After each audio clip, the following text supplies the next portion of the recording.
चंद्रकांत पाटलांच्या मुलींच्या मोफत शिक्षणाच्या घोषणेचं काय झालं असा सवाल आता रोहिणी खडसेंनी चंद्रकांत पाटलांना विचारलाय। रोहिणी खडसेंनी चंद्रकांत बदाम पाठवले, तुम्ही केलेल्या घोषणेची आठवण राहावी म्हणून बदाम खाण्याचा सल्ला त्यांनी चंद्रकांत पाटील यांना दिलेला आहे।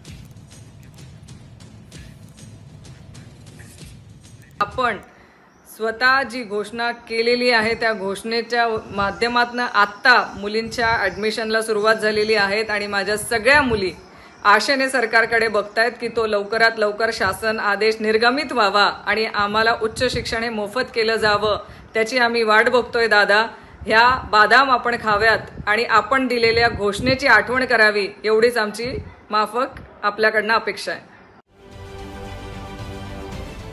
महाराष्ट्रातील सर्व बातम्यांचे विश्वासार्ह व्यासपीठ,